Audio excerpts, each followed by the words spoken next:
Hi there, welcome to Hi. What Progress Looks Like, Part 2. Part two.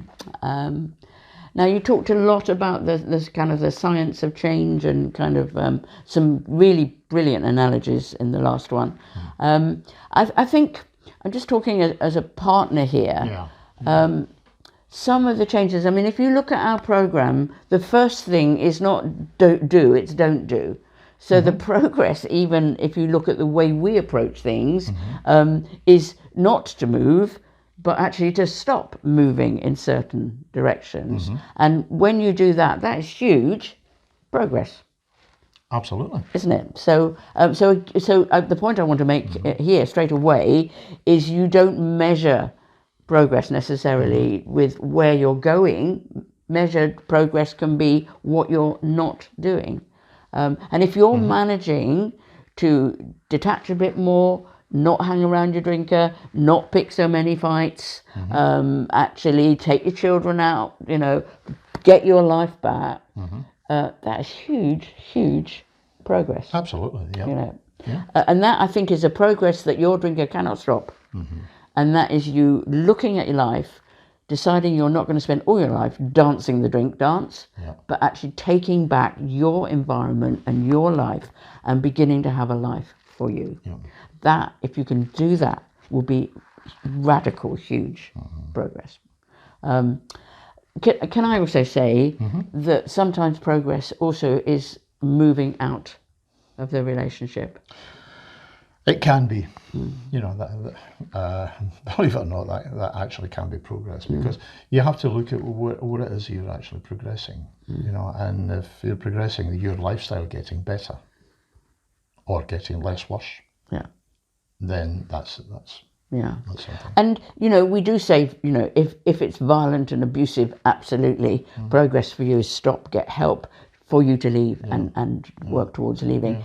But sometimes we just get to the end of ourselves. We get worn out by it all, and we feel as if the relationship has really died. Now, can I say, before you do that, do look at love, our kind of, because you may find that if you stop doing certain things and you follow that particular acronym, that the love that you thought had gone had just been buried, and you might find that's reawakened again. By love, she means the tool that we have there, which is letting the negative things happen, optimising your time with them when they're sober, valuing that person and encouraging change. Now, it's that particular one. And that when we've done stop, that is to start doing some things that uncover all the crap that drinkers put on your relationship.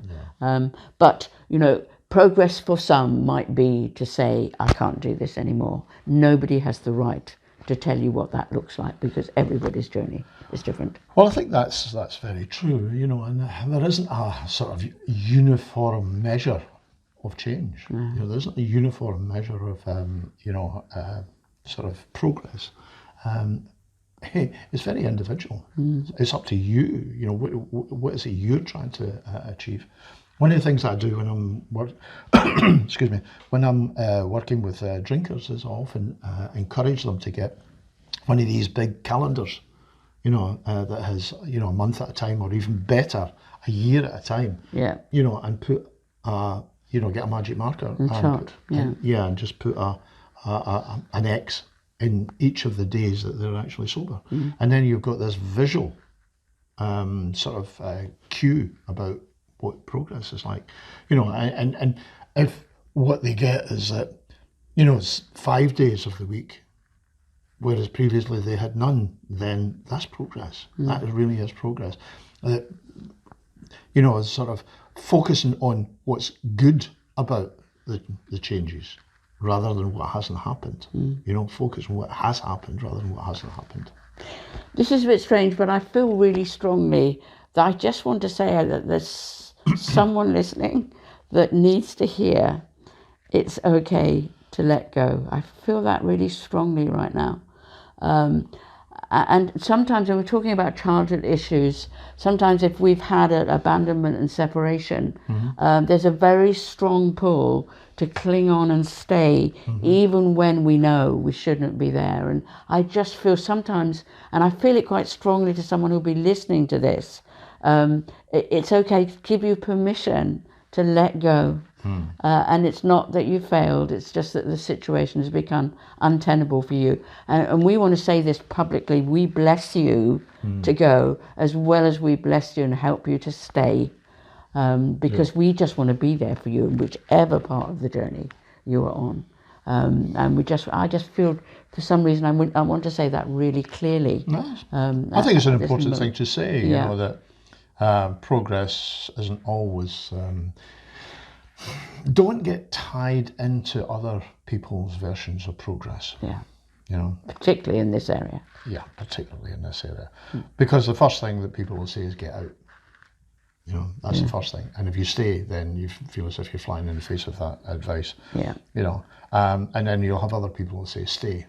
You know, when it's obviously become untenable. Yeah. And can I say that there are people who sometimes do that, tell you to stay in the name of religion. Whatever your religion is, if God is being quoted as the person who's telling you to stay, can I just lift that off you? Because actually, I don't think in any way that a deity is tying you into a highly abusive situation. So I just let that go.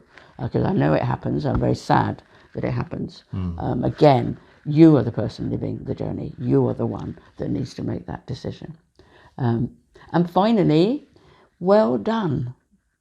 You are making changes that are amazing in the face of some really shitty, awful situations. So when you make little steps, keep encouraging yourself. We are utterly proud of you. We read what people say, and our hearts purr with care and pride for you all. And well done in the changes that you're making. And remember, you see change by looking back. Yeah. You know, not by looking forward to where you've got to go to, but by looking back. Yeah. So celebrate what you've done today. Yeah. And keep going. Yeah. Bye-bye now. Bye.